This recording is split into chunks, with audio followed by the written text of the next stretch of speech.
Hello friends, मेरा नाम अनुराग। जैसा कि मैंने पहले बताया था आपको स्टार्टिंग पहले जो वीडियो बनाया था उसमें कि स्टैटिक जीके में कौन कौन से टॉपिक होते हैं, तो मैंने बताया था कि भाई अपन एक सीरीज स्टार्ट करने जा रहे हैं। तो सीरीज का पहला वीडियो है जिसमें अपन आज तक के जितने भी राष्ट्रपति हुए हैं उनके बारे में पूरा डिटेल से देखेंगे। इनके इंपॉर्टेंट फैक्ट क्या क्या थे, किसने कब तक सेवाएं दी, वो सारी चीज़ें अपन देखेंगे। चलो आज का वीडियो स्टार्ट करते हैं। तो पहले राष्ट्रपति हमारे राजेंद्र प्रसाद 1950 में पहले ये राष्ट्रपति बने थे। इनका जन्म 1884 में हुआ, 3 दिसंबर 1884 को। राजेंद्र प्रसाद को 1931 में सत्याग्रह आंदोलन और 1942 में हुए भारत छोड़ो आंदोलन के लिए महात्मा गांधी के साथ जेल भी जाना पड़ा था। 1946 में चुनाव के बाद इन्होंने केंद्र सरकार में खाद्य एवं कृषि मंत्री बनाया गया था। राष्ट्र के प्रति उनके योगदानों को देखते हुए देश के सबसे बड़े पुरस्कार भारत रत्न से भी इनको सम्मानित किया हुआ है, मतलब इनको भारत रत्न भी मिला हुआ है। तो इस तरीके से स्टैटिक जीके के क्वेश्चन आ जाते हैं। भाई पहले राष्ट्रपति बताओ जिनको भारत रत्न मिला था, या फिर ऐसे पूछ ले राजेंद्र प्रसाद को कौन सा पुरस्कार मिला हुआ है। तो इस तरीके से कुछ भी पूछा जा सकता है। तो उसी पॉइंट ऑफ व्यू से मैंने देखते हुए पूरे टॉपिक रखे गए हैं। चलो अगला देखते हैं। फिर दूसरे आते हैं डॉक्टर सर्वपल्ली राधाकृष्णन। 1962 से 1967 तक, 1967 यानी 67 तक इन्होंने अपनी सेवाएं दी।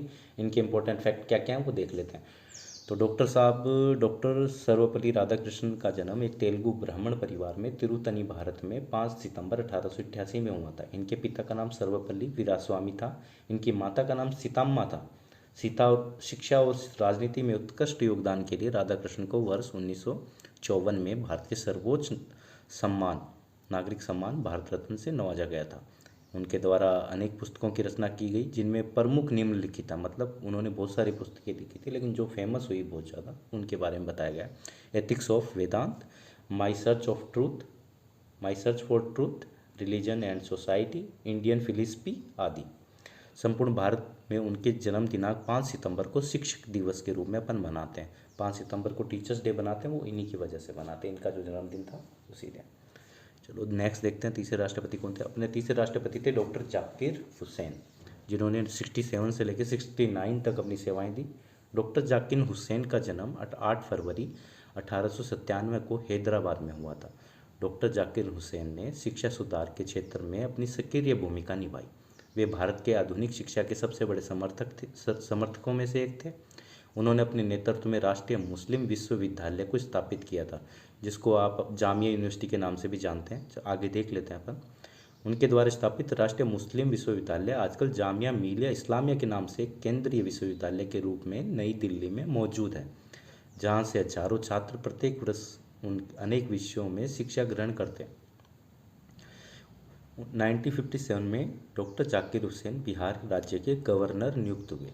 यानी कि गवर्नर का यहाँ मतलब है राज्यपाल और गवर्नर एक ही होता है। 13 मई 1967 को वह देश के तीसरे राष्ट्रपति के रूप में निर्वाचित हुए। डॉक्टर जाकिर हुसैन भारत के पहले मुस्लिम राष्ट्रपति थे। ये इंपॉर्टेंट है, पहले मुस्लिम राष्ट्रपति कौन थे? डॉक्टर जाकिर हुसैन। इससे पहले 1962 से 1967 तक वे देश के उपराष्ट्रपति भी रहे। सन 1954 में उन्हें पद्म विभूषण से सम्मानित किया गया। शिक्षा और राजनीतिक क्षेत्र में उत्कृष्ट योगदानों देने के लिए वर्ष 1963 में डॉक्टर जाकिर हुसैन को भारत के सर्वोच्च सम्मान भारत रत्न से नवाजा गया। भारत के सबसे कम समय तक सेवा देने वाले राष्ट्रपति थे, जिन्होंने सबसे कम कार्यकाल इन्हीं का रहा था। चलो देखते हैं नेक्स्ट कौन अपने। नेक्स्ट अपने वीवी गिरी, जिन्होंने 69 से 74 तक अपनी सेवाएं दी। इनके इंपॉर्टेंट फैक्ट क्या क्या देख लेते हैं। इनका जन्म 10 अक्टूबर 1894 में ओडिशा के बेरामपुर में एक तेलुगु ब्राह्मण परिवार में हुआ था। वीवी गिरी को 1975 में भारत रत्न से सम्मानित किया गया था। 1974 में पोस्ट एंड टेलीग्राम डिपार्टमेंट ने इनके ऊपर एक पोस्टेज स्टाम्प भी इशू किया था। डाक टिकट होता ना, वैसे डाक टिकट इशू कर दिया था। 1995 में नेशनल लेबर इंस्टीट्यूट को वीवी गिरी इंस्टीट्यूट के नाम से जाने लगा। और गिरी के जन्म स्थान पर एक स्कूल, एक पूरा बाजार और एक मणि सड़क इनके नाम पर रखी गई है। गिरी जी ने इंडस्ट्रियल रिलेशन और labour problems in Indian industry की 2 किताबों का लेखन भी किया है। ये बड़ी इंपॉर्टेंट रहेगी, क्वेश्चन आ सकता है। एच बालकृष्ण ने अपनी किताब में इनके बारे में लिखा है कि ये मजदूरों के वो नेता थे जो राष्ट्रपति बने। इनको मजदूरों के नेता भी कहा जाता था। पूरा मजदूरों का सपोर्ट करते थे। उन्हीं के रिलेटेड जैसे इन्होंने बुकें लिखी, उस हिसाब से आपको पता चल ही रहा होगा। इतना ज़्यादा डिटेल से भी नहीं जाना, मेन फैक्ट मैंने आपको बता दिया। अब अगले हैं अपने मोहम्मद हिदायतुल्लाह, जो 20 जुलाई 1969 से 24 अगस्त 1969 तक अपनी सेवाएं दी। मोहम्मद हिदायतुल्लाह का जन्म 17 दिसंबर 1905 को नागपुर महाराष्ट्र में हुआ था। भारत के पहले मुस्लिम मुख्य न्यायाधीश थे ये। पहले मुस्लिम समुदाय के पहले मुख्य न्यायाधीश रहे थे। इससे पहले कोई मुख्य न्यायाधीश नहीं बना। और इनको पुरस्कार में मिला हुआ है खान बहादुर, यानी पुरस्कार और उपाधि के रूप में इनको खान बहादुर की भी उपाधि मिली हुई है, केसरी हिंद की भी उपाधि मिली हुई है। और इनके द्वारा लिखी गई किताबें बता देता हूँ मैं कौन कौन सी। South west Africa case, democracy in India and the judicial process. और एक है ages miscellany ages miscellany second series, ages miscellany third series. ठीक है। उसके बाद अगले राष्ट्रपति अपने बनते हैं वीवी गिरी जी दोबारा 1969 से लेकर 1974 तक, यानी कि 1969 से 1974 तक। वीवी गिरी के जो भी इंपॉर्टेंट फैक्ट थे मैंने आपको पहले ही बता दिए हैं, तो इसलिए अपन नेक्स्ट पे चलते हैं। अगले हैं फ़खरुद्दीन अली अहमद 1974 से 1977 तक। इनके इंपॉर्टेंट फैक्ट कौन कौन से हैं वो देख लेते हैं। डॉक्टर फ़खरुद्दीन अली अहमद का जन्म 13 मई 1905 को पुरानी दिल्ली के हौज काजी इलाके में हुआ था। और 1969 में कांग्रेस विभाजन के समय फ़खरुद्दीन अली अहमद ने इंदिरा गांधी का साथ चुना, क्योंकि उनका नेहरू और उनके परिवार के साथ घनिष्ठ संबंध थे। इसके बाद उन्होंने तत्कालीन प्रधानमंत्री श्रीमती इंदिरा गांधी के सहयोग से 29 अगस्त 1974 को भारत का 5वां राष्ट्रपति चुना गया। ये भारत के 5वें राष्ट्रपति थे। डॉक्टर जाकिर हुसैन के बाद राष्ट्रपति बनने वाले दूसरे मुस्लिम थे। मतलब पहले जो जाकिर हुसैन थे जो मुस्लिम राष्ट्रपति रहे, दूसरे ये थे। डॉक्टर फ़खरुद्दीन अली अहमद शाह के 5वें राष्ट्रपति के रूप में अपने 5 वर्षों का कार्यकाल पूरा नहीं कर पाए। और दक्षिण पूर्व एशियाई देशों के लौटने के तुरंत बाद उनको दिल का दौरा पड़ा। 11 फरवरी 1977 को 31 वर्ष की अवस्था में उन्होंने राष्ट्रीय भवन नई दिल्ली में अंतिम सांस ली। इनका देहांत हो गया था। चलो अगला फैक्ट देखते हैं। अगले थे अपने बी डी जत्ती हैं ये, जट्टी नहीं है, जत्ती। फरवरी 1977 से फरवरी 25 जुलाई 1977 तक इन्होंने अपनी सेवाएं दी थी। और इनके बारे में कुछ इंपॉर्टेंट मुझे लगा नहीं, इसलिए मैंने इंक्लूड नहीं किया, बस वैसे ही याद रख सकते हैं इनको। फिर अगले थे उसके बाद नीलम संजीव रेड्डी 1977 से 1982 तक अपनी सेवाएं दी। 1977 से 1982 तक अपनी सेवाएं दी। और इनका इंपॉर्टेंट ये है कि भारत के एकमात्र राष्ट्रपति थे जो निर्विरोध निर्वाचित हुए थे। बाकी इनके बारे में कुछ भी ऐसा इंपॉर्टेंट नहीं लगा मुझे। ठीक है। अगले थे ज्ञानी जैल सिंह जी। ये थोड़े ठीक थे, इनके बारे में सुना भी होगा आपको, फिर भी मैं इनको बस इतने ज़्यादा नहीं थे। भारत के 7वें राष्ट्रपति थे जिनको सेलेक्ट, यानी भारत के 7वें राष्ट्रपति बने थे ये। और ये सिख समुदाय से देखा जाए तो इकलौते राष्ट्रपति थे। मतलब ये एक ही थे जो सिख समुदाय से जो राष्ट्रपति बने हो, बाकी कोई राष्ट्रपति नहीं बना। ठीक है। अगले हैं आर वेंकटरमन जी, जो है 1910 से लेके 2009, मतलब 1910 में इनका जन्म हुआ था, 2009 में इनका देहांत हो गया था। ये उन्होंने अपनी सेवाएं दी थी 25 जुलाई 1987 से 25 जुलाई 1992 तक। और ये 8वें प्रेसिडेंट थे अपने इंडिया के, और ये 7वें वाइस प्रेसिडेंट ऑफ इंडिया रह चुके हैं। मतलब उपराष्ट्रपति भी थे 7वें नंबर के, और 8वें प्रेसिडेंट, प्रेसिडेंट नहीं, हाँ प्रेसिडेंट, सॉरी। तो ये सातवें तो वाइस प्रेसिडेंट थे, 8वें प्रेसिडेंट थे। इनके बारे में कुछ इंपॉर्टेंट लगा नहीं, इसलिए मैंने नहीं सेलेक्ट किया। अगले थे उसके बाद डॉक्टर शंकर दयाल शर्मा 25 जुलाई 1992 से लेके 25 जुलाई 1997 तक इन्होंने अपनी सेवाएं दी। और ये 90वें प्रेसिडेंट थे अपने इंडिया के। इनके बारे में कुछ इंपॉर्टेंट नहीं था, इसलिए मैंने कुछ ऐड नहीं किया। अगले हैं के आर नारायण, जो 25 जुलाई 1997 से लेके 25 जुलाई 2002 तक अपनी सेवाएं दी। ये भारत के 10वें प्रेसिडेंट थे, और ये 90वें वाइस प्रेसिडेंट रह चुके हैं। और ये इसकी सबसे खास इम्पोर्टेंट पॉइंट था जो मैं आपको बता देता हूँ। ये दलित समुदाय के पहले व्यक्ति थे जो प्रेसिडेंट रहे थे, दलित समुदाय से।